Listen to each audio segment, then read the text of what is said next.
ಈ ದಿನದ ವಿಶೇಷ ಸಂಚಿಕೆ ಯುದ್ಧದ ಕಾಲದಲ್ಲಿ ಮನಸ್ಸು ಜಾಗೃತವಾದರೆ ಆ ಮನುಷ್ಯನ ಮನಸ್ಸು ಅಂತರ್ಪ್ರಜ್ಞೆ. ಸೊ ಈ ಭಗವಂತ ನನ್ನ ಮನಸ್ಸಿನಲ್ಲಿದ್ದಾನ.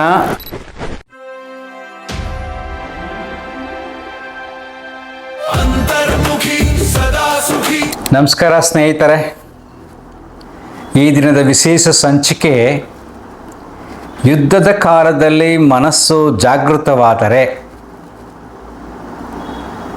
ನಿಮ್ಮಲ್ಲಿ ಜ್ಞಾನ ಜಾಗೃತ ಆಗುತ್ತೆ, ಸತ್ಯದ ಅರಿವಾಗುತ್ತೆ. ಮನುಷ್ಯನ ಮನಸ್ಸು ಯಾವ ಮೋಹದಲ್ಲಿರುತ್ತೆ ಅಂದರೆ, ಕೊರೋನಾ ಬಂದು ಪ್ರಪಂಚವನ್ನೆಲ್ಲ ಕಾಡಿದಾಗಲೂ ಕೂಡ ಮನುಷ್ಯನ ಮನಸ್ಸು ಅಂತರ್ಪ್ರಜ್ಞೆ ಜಾಗೃತ ಆಗಲೇ ಇಲ್ಲ. ಕೊರೋನಾ ಮುಗಿದ ಮೇಲೆ, ಕೊರೋನಾ ಕಾಲದಲ್ಲಿ ಎಲ್ಲ ಧರ್ಮಗಳ ದೇವಾಲಯಗಳು, ಮಸೀದಿಗಳು ಬಾಗಿಲಾಕೊಂಬಿಟ್ಟು ಕೊರೋನಾಗೆ ಎದುರಿ ಯಾವ ದೇವರು ಕೂಡ ಹೇಳಲೇ ಇಲ್ಲ, ನಾನು ನಿಮ್ಮನ್ನು ಕಾಪಾಡ್ತೀನಿ, ನನ್ನ ದರ್ಶನ ಮಾಡಿ. ದೊಡ್ಡ ದೊಡ್ಡ ದೇವಸ್ಥಾನಗಳು ಬಾಗಿಲಾಗ್ದಾಗ ನೀವು ಕುಳಿತುಕೊಂಡು ಯೋಚನೆ ಮಾಡಬೇಕು. ಸೊ ಈ ಭಗವಂತ ನನ್ನ ಮನಸ್ಸಿನಲ್ಲಿದ್ದಾನ ಅಥವಾ ನಿಜವಾಗ್ಲೂ ಭೂಮಿ ಮೇಲೆ ಇದ್ದಾನ ಅಂತ ಯಾರೂ ಚಿಂತನೆ ಮಾಡಲೇ ಇಲ್ಲ. ಕೊರೋನಾ ಮುಗಿದ ತಕ್ಷಣ ಏನು ಎಲ್ಲ ದೇವಸ್ಥಾನಗಳು ರಶ್ಶು, ಗಿಜಿ ಗಿಜಿ ಗಿಜಿ ಗಿಜಿ ಅಂತದೆ. ಅಂದರೆ ಅಂತರ್ಪ್ರಜ್ಞೆ ಜಾಗೃತ ಆಗಿಲ್ಲ. ಸತ್ಯ ಏನು, ಇದು ಮಾನವ ಸೃಷ್ಟಿಯ ಈ ಸತ್ಯನ ಅಂತ ಚಿಂತನೆ ಮಾಡಲೇ ಇಲ್ಲ. ಈಗ ಯುದ್ಧದ ಕಾಲ, ಯುದ್ಧ ನಡೀತಾ ಇದೆ. ಯುದ್ಧ ಅಂದ್ರೆ ಏನು ಸಿಂಪಲ್ ಅನ್ಕೊಂಡ್ಬಿಟ್ಟಿದ್ದೀರ ನೀವು. ಎಷ್ಟೋ ಕಷ್ಟಪಟ್ಟು ಹಣ ಕೂಡಕ್ಕೆ ಒಂದು ಮನೆ ಕಟ್ಟಿರ್ತಾನೆ, ಒಂದು ಬಾಂಬ್ ಬೀಳುತ್ತೆ, ಮನೆ ಛಿದ್ರ ಆಗ್ಬಿಡುತ್ತೆ, ಒಳಗಿರ್ತಕ್ಕಂಥ ಜನಗಳೆಲ್ಲ ಸತ್ತೋಗ್ಬಿಡ್ತಾರೆ. ಸತ್ತೋದ್ರು, 50 ಜನ ಸತ್ತೋದ್ರು, 1000 ಜನ ಸತ್ತೋದ್ರು, ಬಿಲ್ಡಿಂಗ್ ಒಡೆದಾಕ್ಬಿಟ್ರು, ಅಷ್ಟೇ ಬೈನ್ ಒಡೆದಾಕ್ಬಿಟ್ರು. ಎಷ್ಟು ಆಳವಾದ ನೋವಿದೆ ಅಲ್ಲಿ, ಜನಗಳ ಸ್ಥಿತಿಗಳು ಹೇಗಿದೆ, ಆಹಾರಕ್ಕಾಗಿ ಎಷ್ಟು ಹೋರಾಟ ಮಾಡ್ತಾರೆ, ಬದುಕಿಗೆ ಎಷ್ಟು ಹೋರಾಟ ಮಾಡ್ತಾರೆ, ಯಾಕೆ ಈ ರೀತಿ ನಡೀತಾ ಇದೆ, ಯಾವ ಧರ್ಮದ ದೇವರು, ಯಾವ ಜಾತಿಯ ದೇವರು ಯಾಕೆ ಅಲ್ಲಿ ಹೋಗಿ ಬುದ್ಧಿ ಕೊಟ್ಟು ನಿಲ್ಲಿಸ್ತಾ ಇಲ್ಲ. ಸಿಂಪಲ್ ಆಗಿ ಹೇಳ್ಬೇಕು ಅಂದರೆ, ಟ್ರಂಪ್ ಇಸ್ ಕಾಮನ್ ಮ್ಯಾನ್, ಅವನು ಮನುಷ್ಯ, ಅವನಿಗೂ ವಯಸ್ಸಾಗ್ತಾ ಇದೆ, ಅವನು ಒಂದಿನ ಸಾಯ್ತಾನೆ, ಅವನು ಕೂಡ ಪ್ರಕೃತಿಯ ಅಧೀನದಲ್ಲಿ, ದೇವರ ಅಧೀನದಲ್ಲಿ ಇದ್ದಾನೆ ಅನ್ನೋದು ಸತ್ಯವಾದರೆ ಸತ್ಯ ತಾನೇ. ಯಾಕೆ ಯಾವ ದೇವರು ಹೋಗಲಿಲ್ಲ, ಅವನಿಗೆ ಹೇಳ್ಬೇಕಾಯ್ತು. ಅಥವಾ ನಮ್ಮ ದೇಶದಲ್ಲಿ, ಅದರಲ್ಲೂ ಕರ್ನಾಟಕದಲ್ಲಿ ಒಂದೊಂದು ದೇವಸ್ಥಾನಗಳಲ್ಲಿ ಶನಿ ದೇವಸ್ಥಾನಗಳು ನೋಡಬೇಕು.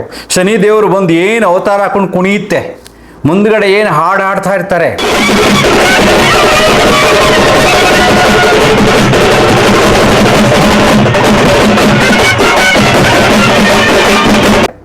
ಇನ್ನು ಕೆಲ ಕಡೆ ದಕ್ಷಿಣ ಕನ್ನಡ ಕಡೆ ನೋಡಬೇಕು, ಬೇಕಾಷ್ಟು ದೈವಗಳು ಮನುಷ್ಯನ ಮೇಲೆ ಬರುತ್ತೆ.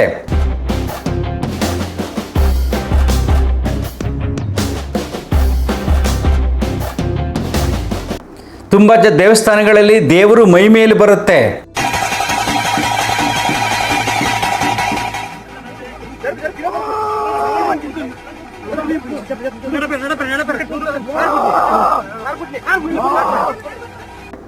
ವಾಹನಗಳ ಮೇಲೆ ಬರುತ್ತೆ. ಉಯ್ಯಾಲೋ ಉಯ್ಯಾಲ ನಾವು ಪಿರೆ ನೀಕು ಉಯ್ಯಾಲ.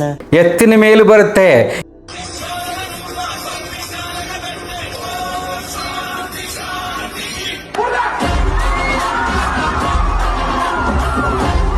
ಇವರೆಲ್ಲ ಈ ದೇವರುಗಳು ಅಂತ ನಂಬಿ ನೂರಾರು ಜನ ಹೋಗ್ಬೇಕಾದಾಗ, ಈ ದೈವಗಳು ಮನುಷ್ಯನನ್ನು ಕಾಪಾಡೋಕ್ಕೆ ಭೂಮಿಯ ಮೇಲೆ ಸುಖವಾಗಿ ಬದುಕೋಕ್ಕೋಸ್ಕರ ಇವರೆಲ್ಲ ಒಂದು ಟೀಮ್ ಮಾಡಿಕೊಂಡು ಇಲ್ಲಿಂದಲೇ ಆಶೀರ್ವಾದ ಮಾಡಿ ಟ್ರಂಪನ್ನ ಕಂಟ್ರೋಲ್ ಮಾಡಿದ್ರೆ ಆಯ್ತಪ್ಪ, ಅಥವಾ ಇರಾನ್ನವ್ರು ಕಂಟ್ರೋಲ್ ಮಾಡಿದ್ರೆ ಆಯ್ತಪ್ಪ. ದೊಡ್ಡ ದೊಡ್ಡ ಜಗದ್ಗುರುಗಳು ಇರ್ತೀವಿ, ಮಹಾನ್ ಶ್ರೀ ಶ್ರೀ ಶ್ರೀ ಶ್ರೀ ಅಂತ ಜೋರಾಗಿ ಕರಿತಾ ಇರ್ತೀವಿ. ಮಹಾನ್ ಜ್ಞಾನಿಗಳಿದ್ದಾರೆ, ಪವಾಡ ಪುರುಷರಿದ್ದಾರೆ, ಯತಿಗಳಿದ್ದಾರೆ, ಏನೇನೋ ಪದಗಳೆಲ್ಲವನ್ನೂ ಉಪಯೋಗಿಸ್ತೀವಿ. ಇಂಥವರೆಲ್ಲ ಒಂದು ಟೀಮ್ ಮಾಡಿಕೊಂಡು ಯಾಕೆ ಹೋಗಿಲ್ಲ? ಸಿಂಪಲ್, ಯುದ್ಧ ಮಾಡ್ತಾ ಇದೆ, ಶುರುವಾಗಿದೆ, 2ನೇ ದಿನಕ್ಕೆ ಹೋಗಿ ನಿಲ್ಲಿಸ್ತೀವಿ, ಇದು ಒಳ್ಳೇದಲ್ಲ. ಬಾಂಬು, ಮಿಸೈಲ್ಸು ಹೊಡೆದಾಕೋದು, ಸಾಯಿಸೋದು ಇದು ಧರ್ಮ ಅಲ್ಲ, ಮಾನವ ಧರ್ಮ ಅಲ್ಲ. ನಾವಿದ್ದೀವಿ ದೇವತೆಗಳು, ಪವಾಡ ಪುರುಷರು, ಮಾಟ ಮಂತ್ರ ಮಾಡೋರು, ಕೇರಳದಲ್ಲಿ ಮಾಟ ಮಂತ್ರ ಮಾಡೋರು, ಮಹಾನ್ ಮಹಾನ್ ಯಜ್ಞಗಳನ್ನು ಮಾಡೋರು. ಒಂದು ದೊಡ್ಡ ಯಜ್ಞ ಮಾಡಬೇಕಾಯ್ತು, 100 ಜನ. ಈಗ ನಮ್ಮನೆ ಗ್ಯಾಸ್ ಬರಲ್ಲ ರೀ, ಎಷ್ಟು ಒದ್ದಾಡಬೇಕು. ಬಡವರೆಲ್ಲ ಎಷ್ಟೊಂದು ಒದ್ದಾಡ್ತಿದ್ದಾರೆ. ಹೋಟೆಲ್ಗಳಲ್ಲಿ ಊಟ ಸಿಗಲ್ಲ. ಇದು ಒಂದು ದಿನದ ಕೆಲಸ ಅಲ್ಲ, ಇನ್ನೂ ತುಂಬ ಸಮಸ್ಯೆಗಳು ಬರ್ತವೆ ಮುಂದಕ್ಕೆ. ಇಂಥ ದೊಡ್ಡ ಸಮಸ್ಯೆ ಪ್ರಪಂಚವನ್ನೇ ಕಾಡಬೇಕಾದಾಗ ಈ ಪವಾಡ ಪುರುಷರುಗಳು ಏನು ಮಾಡ್ತಾ ಇದ್ದಾರೆ? ದೊಡ್ಡ ಹೋಮ ಮಾಡಿಸೋದಪ್ಪ, 100 ಜನ ಪಂಡಿತರನ್ನ ಕರೆಸಿ. ನೋಡಿ, ಇವತ್ತು ಮಾಡ್ತೀವಿ ಹೋಮ, ಪೂಜೆ ಮಾಡ್ತೀವಿ, ಶತ್ರು ನಾಶಕ ಹೋಮ ಮಾಡ್ತೀವಿ, ಸೊ ಯಾವುದೋ ಒಂದು ದೊಡ್ಡ ಚಂಡಿಕಾ ಹೋಮ ಮಾಡ್ತೀವಿ. ಸರ್ಕಾರ ಖರ್ಚು ಮಾಡಲಿ ಬಿಡ್ರಿ, ಒಂದು 10 ಲಕ್ಷ, ಕೋಟಿ ಕೋಟಿ ಲಾಸ್ ಆಗ್ತಾ ಇದೆ.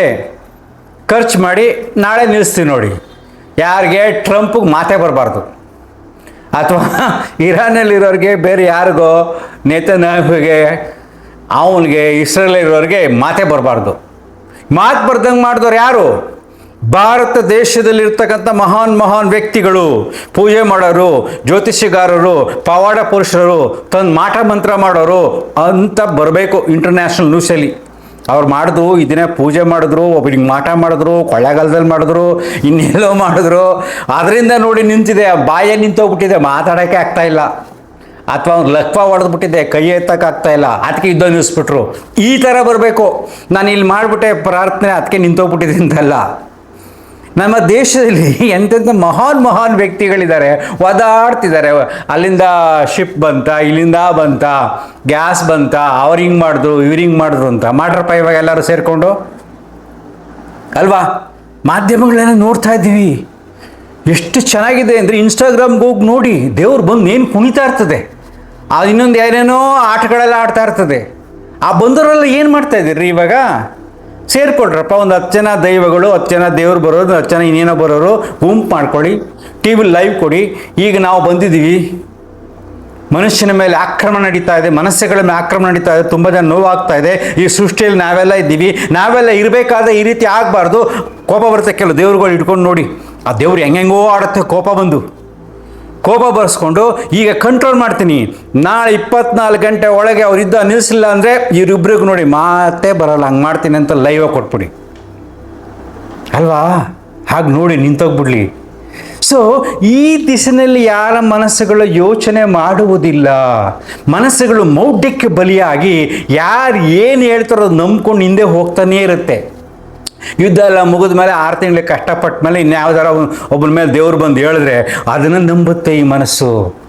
ವಾಸ್ತವವಾಗಿ ಚಿಂತನೆ ಮಾಡುವುದು, ಜಗತ್ತಿನಲ್ಲಿರ್ತಕ್ಕಂಥ ಎಲ್ಲ ಪ್ರಕೃತಿ ವಿಕೋಪಗಳು, ಯುದ್ಧಗಳು, ಈ ರೀತಿ ಮಧ್ಯೆ ಬರ್ತಕ್ಕಂಥ ಕಾಯಿಲೆಗಳು, ಇದರ ಮೇಲೆ ಯಾರೂ ಕೂಡ ಪ್ರಭಾವ ಬೀರಿಲ್ಲ. ನಾನು ನಿಲ್ಲಿಸಿದ್ದೀನಿ ಅಂತ ಯಾರೂ ಹೇಳಿಲ್ಲ.